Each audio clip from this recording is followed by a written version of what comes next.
مشکلات آئیں وہ سب کس کو پکارتے تھے؟ وہ اکیلے اللہ تعالیٰ کو ہی پکارتے تھے۔ حضرت ابراہیم علیہ السلام کو جب آگ میں ڈالا جانے لگا، ایک بہت تلخ وقت تھا، بڑی مشکل تھی، ان کی زبان پہ کیا الفاظ تھے؟ بتلائیے، حضرت ابراہیم علیہ السلام کی زبان پہ کیا الفاظ تھے؟ حسبی اللہ ونعم الوکیل، کہ مجھے اللہ تعالیٰ ہی کافی ہے اور وہ بہترین کارساز ہے۔ حضرت یونس علیہ السلام نے مچھلی کے پیٹ میں کس کو پکارا؟ نادا فی الظلمات لا الہ الا انت سبحانک انی کنت من الظالمین۔ وہاں تاریکیوں میں، اندھیروں میں انہوں نے صرف اللہ تعالیٰ کو ہی پکارا۔ جب انہوں نے اکیلے اللہ تعالیٰ کو پکارا اس مشکل وقت کے اندر، اللہ فرماتے فاستجبنا له ونجیناہ من الغم، ہم نے ان کی دعا قبول کر لی اور ان کو غم سے نجات دے دی۔ لولا انہ کان من المسبحین للبث فی بطنہ الی یوم یبعثون، اگر وہ اللہ کو پکارتے نا، اگر وہ اللہ تعالیٰ کو نہ پکارتے تو وہ قیامت تک مچھلی کے پیٹ میں رہتے۔ اور یہ وہ دعا ہے، دعائے یونس، لا الہ الا انت سبحانک انی کنت من الظالمین۔ نبی کریم صلی اللہ علیہ وسلم کے ارشاد گرامی ہے کہ جو شخص یہ دعا پڑھتا ہے اس کے بعد پھر جو دعا بھی مانگتا ہے اللہ تعالیٰ اس دعا کو قبول کرتا ہے۔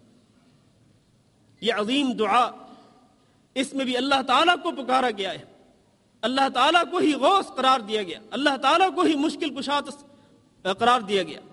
ہمارے نبی حضرت محمد صلی اللہ علیہ وسلم، آپ ان کو دیکھیں جنگ بدر کے موقع پر، جب نبی کریم صلی اللہ علیہ وسلم کے صحابہ کرام کی تعداد بہت کم تھی اور اس کے مقابلے میں کافروں کی تعداد بہت زیادہ تھی، وہ کافر جنگ کے لیے تیار ہو کے آئے تھے پوری جنگی طاقت کے ساتھ، لیکن یہ مسلمان جن کی تعداد 310 سے کچھ زیادہ تھی، یہ تو بالکل خالی ہاتھ تھے۔ اصل میں یہ جنگ کے لیے تیار ہو کے ہی نہیں گئے تھے، نہ جی ان کا جنگ کے لیے جانا مقصود تھا، یہ تو اللہ کی طرف سے جنگ لکھی گئی تھی۔ تو ان کا آمنا سامنا ہوا کفار سے، تو ایک بہت بڑی طاقت ان کے سامنے تھی، ایک بڑا تلخ وقت تھا، بڑی مشکل تھی۔ نبی کریم صلی اللہ علیہ وسلم نے وہاں پر کیا طرز عمل اختیار کیا؟ صحابہ کرام بیان کرتے ہیں کہ آپ صلی اللہ علیہ وسلم سجدے میں گر گئے، بار بار اللہ تعالیٰ کے سامنے گریہ زاری کر رہے ہیں، رو رو کے اللہ تعالیٰ سے دعائیں مانگ رہے ہیں۔ اور آپ کیا فرما رہے ہیں؟ فرما رہے اللہم انجز لی ما وعدتنی، اللہ جس چیز کا تو نے وعدہ کیا آج اس وعدے کو پورا کر۔ اللہم آتی ما وعدتنی، اللہ مجھے دے دے وہ چیز جس کا تو نے وعدہ کیا، یعنی فتح و نصرت کا تو نے وعدہ کیا، اللہ وہ دے دے۔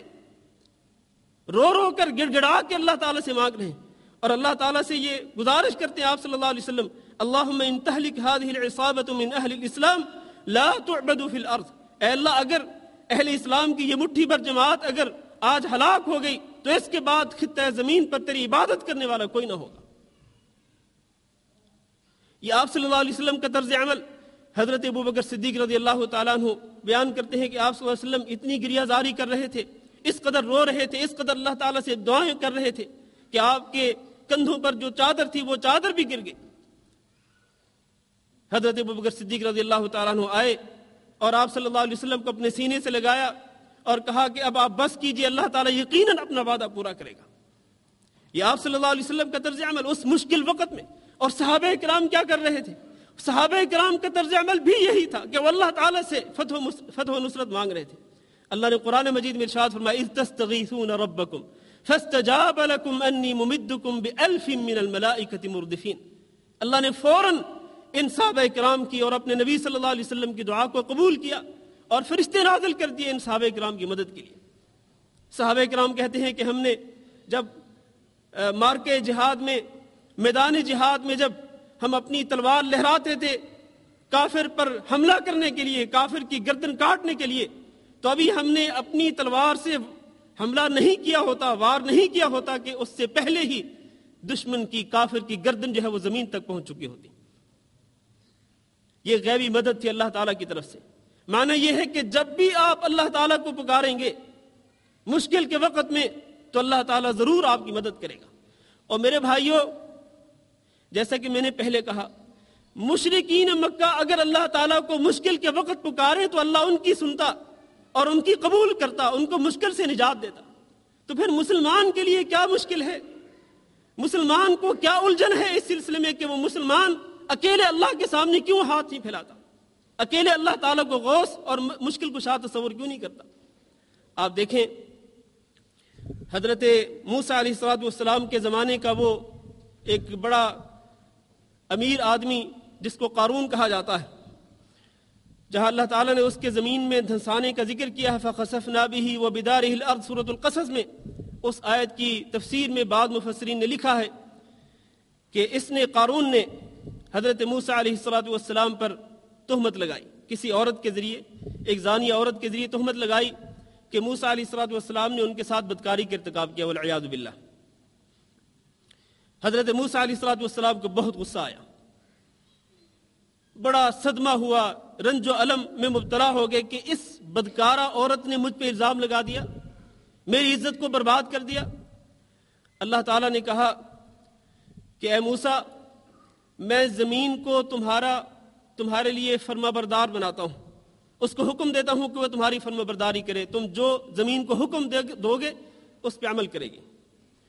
حضرت موسیٰ علیہ السلام نے کہا یا ارض خذی، اے زمین اس کو لے لے۔ کس کو؟ وہ قارون نے چونکہ سازش کی تھی حضرت موسیٰ علیہ السلام کو بدنام کرنے کی، قارون کے متعلق کہا کہ یا ارض خذی، اے زمین اس کو لے لے، چنانچہ وہ زمین میں دھنس گیا۔ ابھی کچھ حصہ اس کا جسم کا کچھ حصہ ہی زمین میں دھنسا تھا کہ اس نے موسیٰ کو پکارا یا موسیٰ اغثنی، اے موسیٰ میری مدد کرو۔